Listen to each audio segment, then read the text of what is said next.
अस्सलाम वालेकुम। हमारे कर्नाटक के तमाम हिंदू मुसलमान भाइयों को सबसे पहले मेरा सलाम। उसके बाद हमारे मेहमान पप्पू भाई मोमिन और यूथ माइनॉरिटी डेवलपमेंट कमेटी के सेक्रेटरी रियाज भाई कोरबो और तालुका वर्किंग प्रेसिडेंट इंडी रसूल माशाकर और हमारी कमेटी के मेंबर सादिका कुड़कुमुटगी और सालोटगी से आए हुए महिला अध्यक्ष शकीला गालिब वाले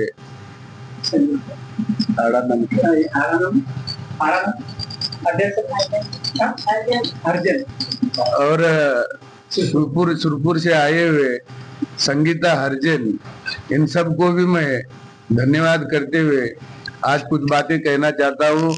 जो हमारे कमेटी के तरफ से, यूथ माइनॉरिटी डेवलपमेंट कमेटी के तरफ से फाउंडर बीडी इनामदार जो आपके सामने बात करना चाहता हूँ। आज एक मसला हमारे सामने ऐसा आया है कि बीजेड जमीर अहमद खान साहब को, जो हमारे माइनॉरिटी मंत्री थे, सचिव थे, उनको उनके जगह से हटाया गया है। ये गहरी चाल है, क्योंकि जब मुख्यमंत्री और उप मुख्यमंत्री का चुनाव आया तो डीके शिव कुमार साहब को मुख्यमंत्री बनाया गया। जब जमीर अहमद साहब का उप मुख्यमंत्री बनने का टाइम आया तो उनकी एक ऑडियो रिलीज करके जो दावणगिरी के मत क्षेत्र के बारे में कुछ बातें हुई थी, हो सकता है उस पर हम भरोसा नहीं करते, क्योंकि आजकल एआई से भी बनाया जाता है। अगर कहा भी होगा तो हम उसको गलत नहीं समझते, क्योंकि जहां पर हमारी मुसलमान की आबादी ज्यादा है वहां पर एक हमारा एमएलए आ सकता था। उस गांव के अंदर एक ही घर से 3 लोग पहले से, एक एमएलए था, एक जो है सांसद थे, एक जो है मिनिस्टर था, उनके घर में से एक 24 या 25 साल के लड़के को टिकट देकर वहां पर जमीर अहमद साहब के साथ में नाइंसाफी किया, क्योंकि वो जानते थे कि वहां पर एक मुसलमान कैंडिडेट आराम से आ सकता था। वहां पब्लिक भी जो है मुसलमान की ज्यादा थी, फिर भी हो सकता है उन्होंने गुस्से में कोई बात की हो। ऐसा तो हर नेता करता है, बड़े बड़े काम करता है, बड़े बड़े गलतियां करता है, उसके बावजूद भी उसको रखा जाता है। इसमें सिद्धरामैया हो या डीके शिव कुमार हो, ये कोई दूध के धुले नहीं है। ये लोग भी कुछ ना कुछ करके आए ही हैं, फिर भी मगर वो अपने स्थान पे हैं। हमें ऐसा लग रहा है कि मुसलमानों को कांग्रेस सिर्फ वोट के लिए यूज कर रही है, बीजेपी का डर बताती है, और ये लोग समझते हैं कि बीजेपी के डर से हम कांग्रेस को वोट देंगे, इसके सिवा इनको कोई रास्ता ही नहीं है। तो मैं आज कांग्रेस वालों को कहना चाहता हूं कि ये गलतफहमी अपने दिमाग से निकाल दे, क्योंकि आज मुसलमान होशियार हो चुका है और मुसलमानों का साथ देने के लिए हमारे एससी, एसटी, ओबीसी तमाम जितने भी हिंदू भाई हैं हमारे साथ खड़े हैं। आज जमीर अहमद के लिए मंदिरों में प्रार्थना कर रहे हैं और उनको एक बड़ा पद, मंत्री पद या सचिव का पद देने के लिए भगवान से प्रार्थना कर रहे हैं और रैलियां निकाल रहे हैं, प्रतिभटना कर रहे हैं। इसका मतलब जमीर अहमद साहब कोई मामूली इंसान नहीं है। ये पूरे कर्नाटक को चाहने वाले और पूरे कर्नाटक में इनकी एक पहचान है, और हम मुसलमानों के एक बहुत बड़े लीडर हैं। आज अगर कांग्रेस आई है तो मुसलमानों की वजह से ही आई है, सिर्फ कर्नाटक में ही नहीं। अगर कहीं कांग्रेस आती है तो वो मुसलमानों की वजह से, क्योंकि हिंदू मुसलमान करके जो है ये वोट लेते हैं।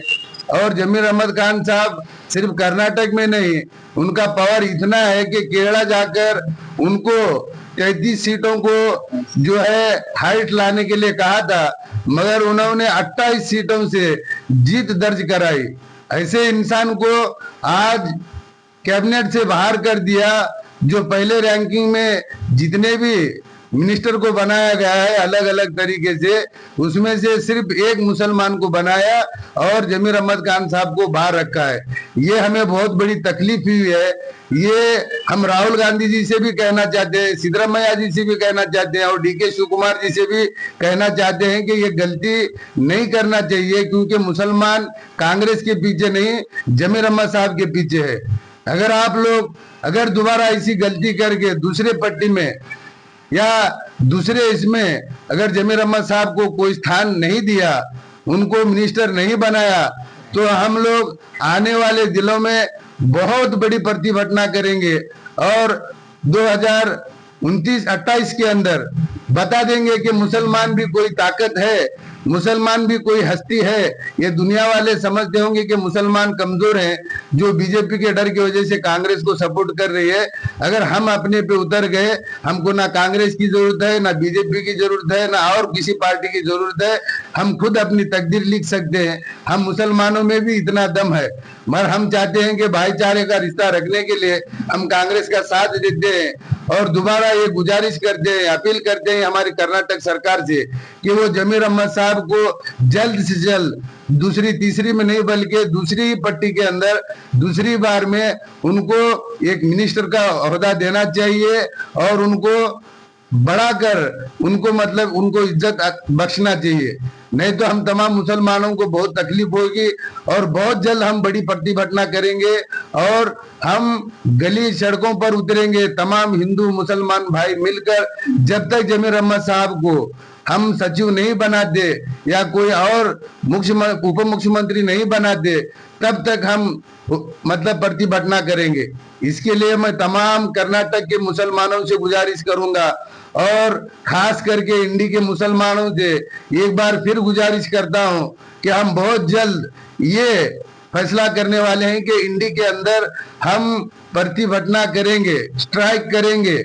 उसके अंदर तमाम मुसलमान हिंदू भाई आकर हमें साथ दे कि हम जमीर अहमद साहब को एक बड़ी पोजीशन में, जो हम सब के चहीते हैं, जो ना कभी हिंदू मुसलमान किया, ना किसी को मतलब गाली दिया, बल्कि हर एक को मदद किया है। उनका बहुत बड़ा रोल जो है कांग्रेस पार्टी के अंदर है। इसलिए राहुल गांधी जी से भी हम फिर एक बार दरख्वास्त करते हैं कि ये गलती मत करना, वरना कर्नाटक से भी फिर कांग्रेस को हाथ धोना पड़ेगा। इतना कहते हुए मैं अपनी बात को यहीं पर खत्म करता हूं। जय हिंद, जय कर्नाटक, जय संविधान।